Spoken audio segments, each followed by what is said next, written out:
A minha ideia é tratar um pouco sobre o PIS/COFINS insumos com vocês, e eu já vou direto ao ponto, ainda que a gente saiba essa inconformidade que seja o PIS/COFINS, a insegurança jurídica que ele gera, tudo isso, eu, infelizmente, pelo curto tempo que a gente tem, eu não vou conseguir falar sobre isso. Inclusive, o professor Roque Carrasa, ontem, na mesa, ele falou dessa inconformidade do PIS/COFINS insumos como uma inconstitucionalidade. Não vou entrar nessa questão, já vou direto ao ponto, porque o nosso tempo é curto. Vou tentar não passar do tempo, já peço desculpa se eventualmente eu passar um pouco. E a ideia aqui do nosso plano, eu vou tratar de algumas questões de uma perspectiva histórica primeiro, de como é o tratado do conceito de insumo no CARF, como o conceito era tratado numa ideia mesmo, numa retrospectiva de como isso era tratado, a posição atual da Receita Federal, que já adianto é contrastante com o que o CARF fala, é diferente do que o CARF se posiciona. A posição que foi externada no recurso repetitivo, que apesar da ideia inicial dele estar idêntico ao posicionamento anterior do CARF, eu vou trazer uma perspectiva que, a meu ver, é diferente. E trazer algumas considerações quanto ao ônus da prova, porque eu sei, como eu estou num auditório extremamente qualificado, eu tenho que falar com vocês algumas das questões que eu sei que vocês enfrentam no dia a dia de vocês, então eu vou falar um pouquinho sobre o ônus da prova, e concluir sobre uma análise, uma perspectiva crítica do como está a Câmara Superior de Recursos Fiscais depois do posicionamento do STJ. Eu já faço um spoiler aqui, eu estou falando numa condição de acadêmica, não estou falando numa condição de uma pessoa integrante do CARF.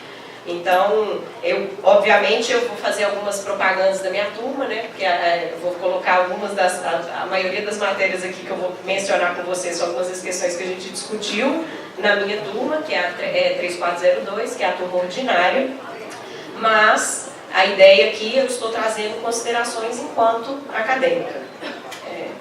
Então, primeira questão que a gente tem que analisar, e é o dispositivo que a gente está tratando, qual parte que a gente está falando, especificamente de qual dispositivo que a gente está falando, que é o do PIS/COFINS insumos. O que é que ele fala, né? O conceito será em relação à prestação de serviços e na produção, eu estou tendo dificuldade um pouco para ler o termo exato, mas na produção de serviços. Basicamente, então, é aquela ideia do conceito de insumo, será o termo que nós estamos aqui analisando é o termo que consta na legislação, o termo insumo. Nessa perspectiva histórica que eu quero trazer para vocês, num primeiro momento, como um fiscal da Receita Federal vai se aproximar ao termo insumo? Da forma como ele já tinha o termo insumo na cabeça dele. Qual era? O conceito do IPI. Então, a primeira aproximação, que é exatamente o que consta das instruções normativas 247 e a 404, é uma aproximação próxima ao conceito de insumo que consta no IPI. Então, são aqueles que exigem um contato direto com o produto. Só que, quando a gente está falando em PIS/COFINS insumos, nós estamos falando em receita, nós estamos falando em prestação de serviço e produção.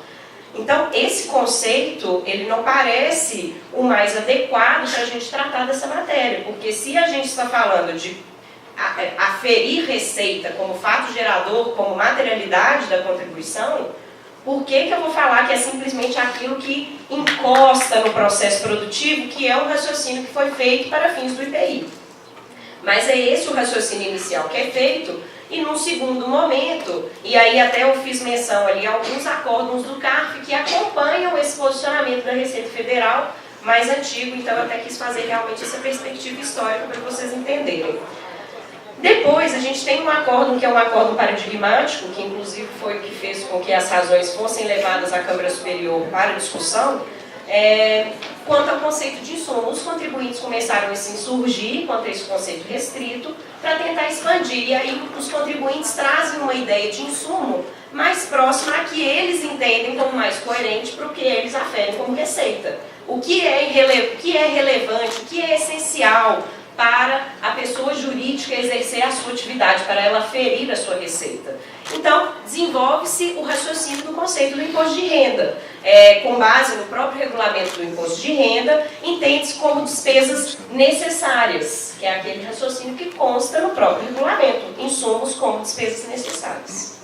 E aqui eu já falo, gente, que às vezes eu falo essencial, necessário, porque a gente fica usando isso como sinônimo, dá até medo.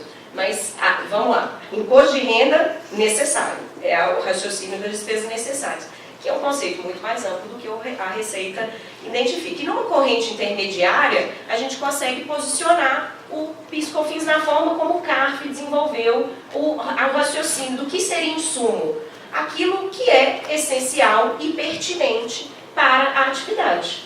Então, a gente tem uma delimitação específica do que pode ser admitido como insumo, nem tanto quanto o IPI fala, que é um conceito muito restrito, somente aquilo que diretamente encosta no processo de produção, e nem tanto quanto os contribuintes queriam do imposto de renda como despesas necessárias. Então, a gente tem dois termos que são reiteradamente utilizados, que é essenciais e pertinentes para quê? Para aferir a receita, porque é a materialidade das contribuições. Então, a ideia da essencialidade, da pertinência. Então, quando ele fala em pertinência, é essa, aquisição do bem ou serviço especificamente para utilização na prestação de serviço ou na produção, ou, ao menos, torná-lo viável. Esse é o conceito que consta de essencialidade nos acordos do CARF, falando, então, que seria essa especificamente para utilização ou na prestação de serviço ou na produção. Então, a gente percebe que ele vincula bem ao que consta no termo do artigo 3º,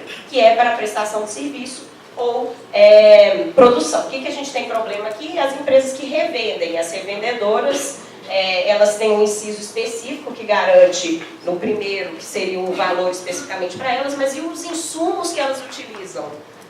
Não estaria dentro dessa ideia de prestação de serviço ou produção. E o outro é a essencialidade. E aqui eu saliento que são requisitos conjuntos. Então, a produção ou produção de serviço depende diretamente daquela aquisição. Então, além de ser essencial, porque ela depende daquilo, ela vai ser pertinente. Então, a ideia geral do conceito de insumo, e aqui eu acho que eu sei que vocês estão carecas de saber isso, mas é a ideia. Infelizmente, eu queria começar falando que o PIS/COFINS insumos está pacificado, e a ideia é que eu vou chegar ao final para falar com vocês aqui não está. Então, os insumos são essas despesas incorridas comprovadamente utilizadas na atividade da pessoa jurídica com pertinência ou essencialidade, mas utilização na atividade da pessoa jurídica como prestação de serviço ou produção, guardando, portanto, pertinência com as receitas que foram tributadas.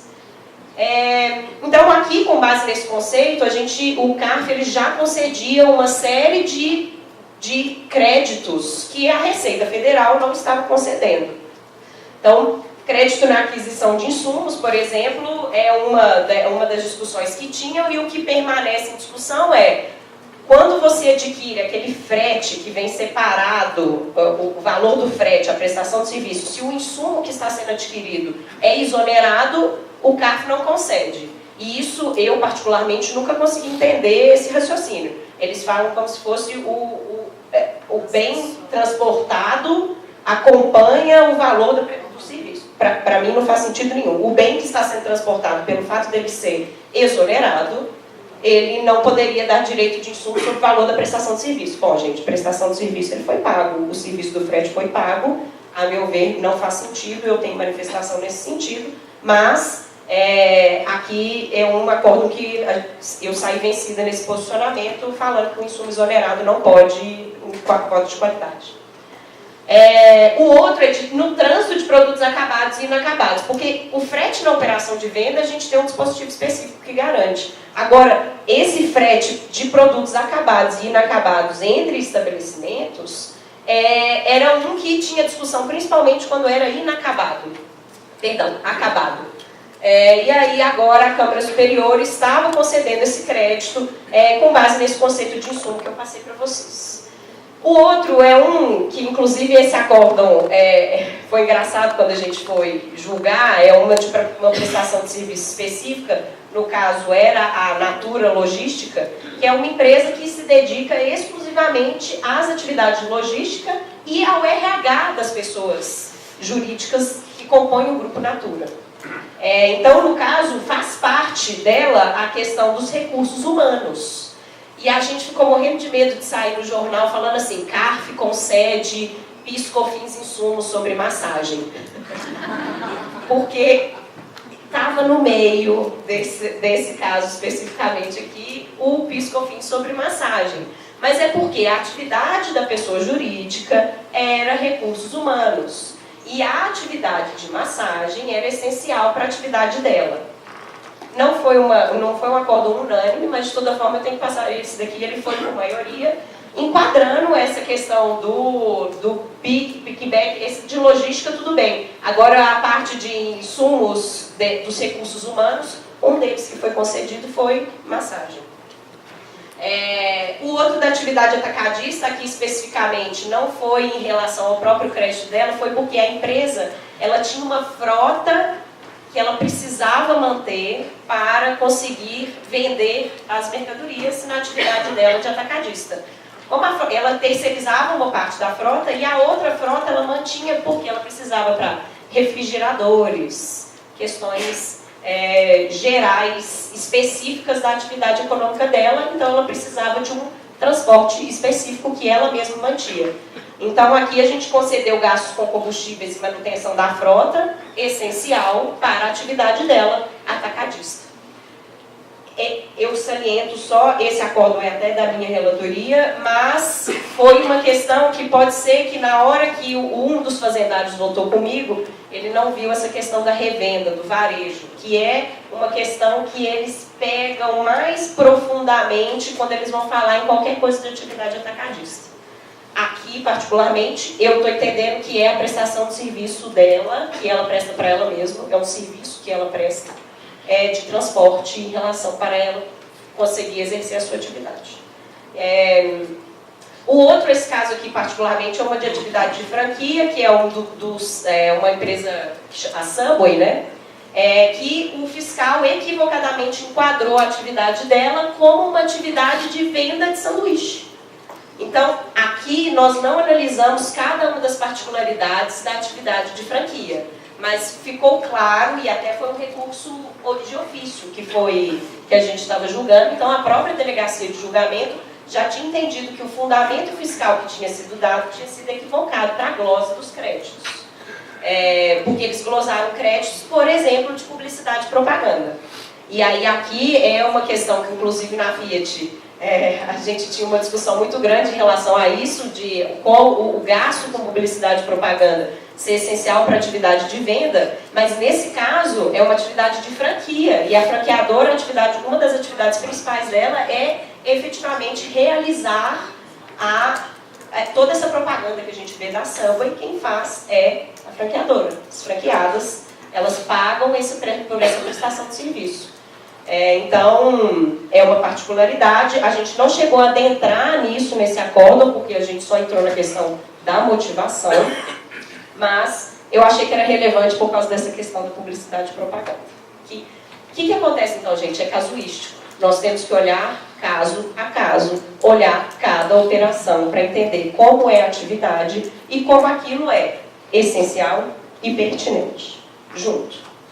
Então, a Receita Federal, ela não coaduna com esse raciocínio da essencialidade da pertinência, e ela continua exarando soluções de divergência e de consulta, entendendo aquele conceito inicial que eu passei para vocês, o conceito do IPI, a necessidade de ser utilizado diretamente.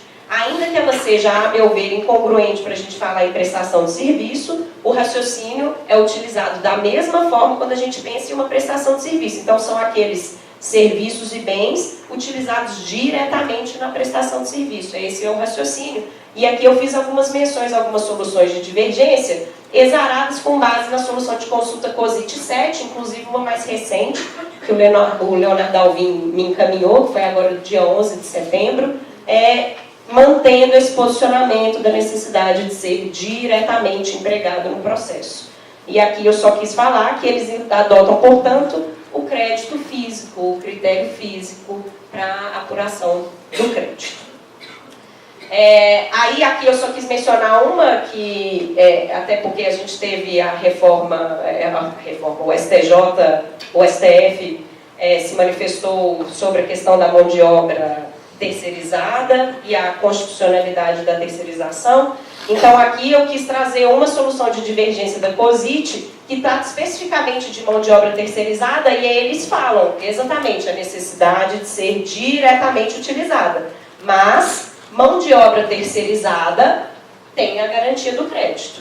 pelo fato, e aí é que a gente tem que lembrar que tem a restrição do crédito de insumo quando é mão de obra normal, assalariado. Quando a gente fala em mão de obra terceirizada, o crédito estaria garantido. Então, a meu ver, um dos estímulos para a terceirização. Enfim, não dá para aprofundar mais, mas a ideia é para que a gente desenvolva um pouco sobre isso. Agora, o que veio o STJ, e aqui realmente é o ponto principal da palestra, né? O que veio o STJ falando sobre o que seria o conceito de insumo? Apesar de, no fundamento, e aqui eu vou fazer referência ao voto da ministra Regina Helena Costa, a quem tenho grande preso, eu leio o livro dela, ela tem aquele domínio no direito tributário, mas eu, particularmente, data máxima vênia, entendo que se equivocou nesse acórdão do STJ e ela tentou trazer um conceito que seria diferente do conceito que o CARF estava empregando, apesar dela fazer referência ao próprio conceito do CARF. Então, o acórdão que eu mencionei com vocês antes, de pertinência e essencialidade, é feita referência expressa no acórdão do STJ. Só que, quando ela foi concluir o que seria o conceito de insumo, ela altera o termo que ela adota para falar o que seria insumo, para trazer o termo relevância. E aí, além dela falar relevância, ela usa o termo ou. Então, aqui eu fiz a menção exata do que consta do acordo e ela fala. E aí, eu sei que vocês acompanharam a discussão, mas é porque primeiro teve um acórdão que foi do ministro relator, que era no sentido do conceito amplo, com base no imposto de renda. Outros ministros vieram com um posicionamento, inclusive, com base no IPI. E depois a Regina Helena Costa ela veio defendendo esse posicionamento intermediário e o ministro relator alterou a sua posição para se conciliar com esse posicionamento no sentido de ser uma corrente intermediária. Só que quando ela define nessa corrente intermediária, ela fala: o conceito de insumo deve ser aferido à luz dos critérios de essencialidade ou relevância. Então, o CARF fala essencialidade e pertinência. Ela falou em essencialidade ou relevância. Considerando-se a imprescindibilidade e a importância do item para o desenvolvimento da atividade econômica. Ela não falou nada em aferir receita. Ela não falou nada do critério que o CARF utiliza, da necessidade daquele bem ser utilizado na atividade para a qual ela está pagando PIS/COFINS, para a qual está aferindo a receita. No acórdão do STJ, não é isso que consta. Então, a gente lê o acórdão e a forma como consta do voto, o que ela fala que é essencialidade e relevância. No termo essencialidade, ela fala item que dependa intrínseca ou fundamentalmente do produto. Ok, para nós não tem novidade nenhuma, exatamente o que o CARF já falava. Essencialidade, então, é o termo que ela já utilizava. Então, a sua falta prive a qualidade, quantidade, suficiência, ou seja, essencial ao processo. Só que quando ela fala no termo relevância, ela fala relevância, item cuja finalidade, embora não indispensável à elaboração do próprio produto, vejam, embora não indispensável, embora não essencial, integra o processo de produção. Bom, gente, quando ele integra o processo de produção, aqui uma das questões, e até peço perdão pelo fato de ficar um pouco mais escuro, mas uma do processo de execução de serviço. Quando a gente está falando no processo de execução de serviço, algumas empresas elas sofrem muito com as despesas de deslocamento. Porque o serviço precisa ser prestado numa outra localidade. Então, o valor da prestação, o valor despendido quanto ao deslocamento, ele precisa ser garantido nesse raciocínio que ela está colocando. A meu ver, ele poderia ser enquadrado na essencialidade, mas o CARF não enquadra como essencial.